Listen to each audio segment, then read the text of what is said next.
तो मित्रों, Indian hidden mythology channel में आप सभी का स्वागत है। कथा को आरंभ करने से पहले हम आपसे विनती करते हैं, अगर आपने हमारे YouTube चैनल को अभी तक सब्सक्राइब नहीं किया है तो आप सबसे पहले हमारे YouTube चैनल को सब्सक्राइब करके बेल आइकन अवश्य दबाएं। तो चलिए कथा को प्रारंभ करते हैं।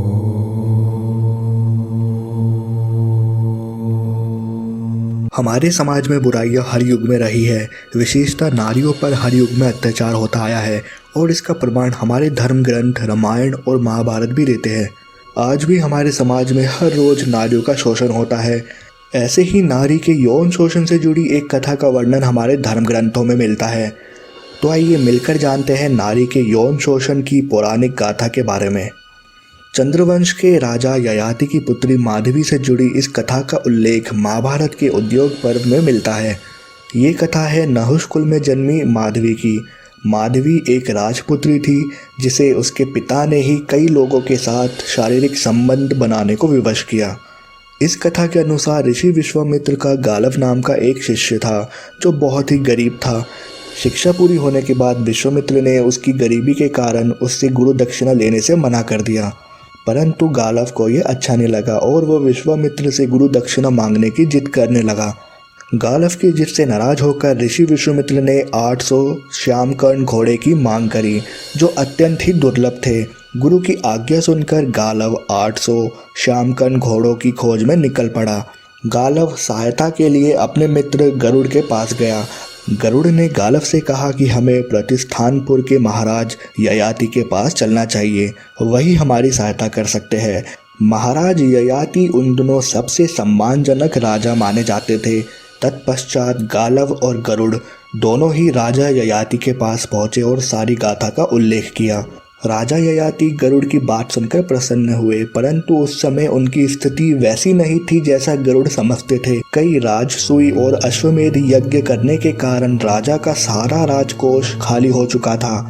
कुछ समय तक विचार करने के बाद राजा ययाति ने त्रिलोक सुंदरी अपनी पुत्री माधवी को समर्पित करते हुए गालव से कहा, हे ऋषि कुमार, मेरी ये पुत्री दिव्य गुणों से सुशोभित है। मेरी पुत्री को यह वरदान प्राप्त है कि वह चक्रवर्ती सम्राट को जन्म देगी और शिशु के जन्म के पश्चात पुनः कौमार्य को प्राप्त हो जाएगी। इसलिए इसे आप अपने साथ ले जाएं, परंतु आपसे प्रार्थना है कि आपका कार्य पूर्ण होने के पश्चात आप मेरी कन्या मुझे वापस लौटा देंगे। राजा ययाति के इतना कहते ही गालव ने सोचा कि ऐसी सर्वगुण संपन्न और सुंदरी के बदले कोई भी राजा अपना राज्य तक दे सकता है, फिर 800 श्यामकर्ण अश्व है ही क्या। माधवी को संग लेकर गालव और गरुड़ सर्वप्रथम अयोध्या के राजा हयर्ष के पास पहुंचे और उन्हें सारी बात बताई। तब राजा हयर्ष ने कहा कि इस समय तो मेरे पास मात्र 200 श्यामकर्ण अश्व ही है।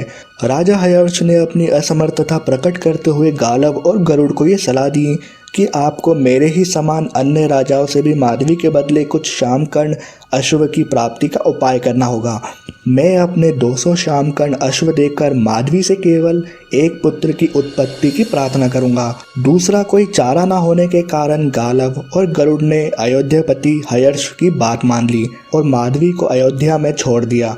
यथा समय राजा के सहयोग से माधवी ने वसुमना नामक पुत्र को जन्म दिया जो आगे चलकर अयोध्या के राजवंश में अति प्रसिद्ध हुआ।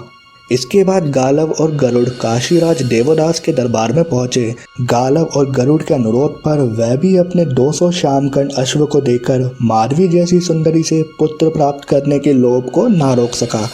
उसके बाद नियत समय पर माधवी के सहयोग से काशीराज देवदास ने प्रतिधर्म नामक पुत्र की प्राप्ति की जो आगे चलकर काशी राज्य में बहुत प्रसिद्ध हुआ। इसके उपरांत गालव और माधवी पक्षीराज गरुड़ के संग भोजराज उसी नर के दरबार पहुंचे।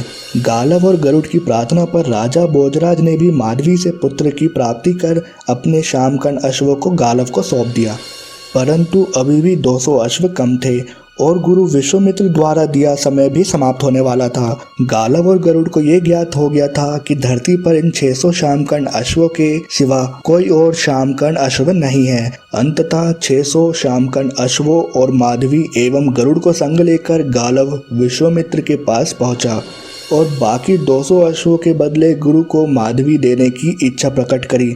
विश्वामित्र ने गालव का अनुरोध स्वीकार कर लिया और माधवी के सहयोग से अन्य राजाओं के ही भांति विश्वामित्र का भी एक तेजस्वी पुत्र हुआ जो बाद में अष्टक के नाम से प्रसिद्ध हुआ। बाद में अष्टक उन 600 दुर्लभ शामकन अश्वों का भी स्वामी बना।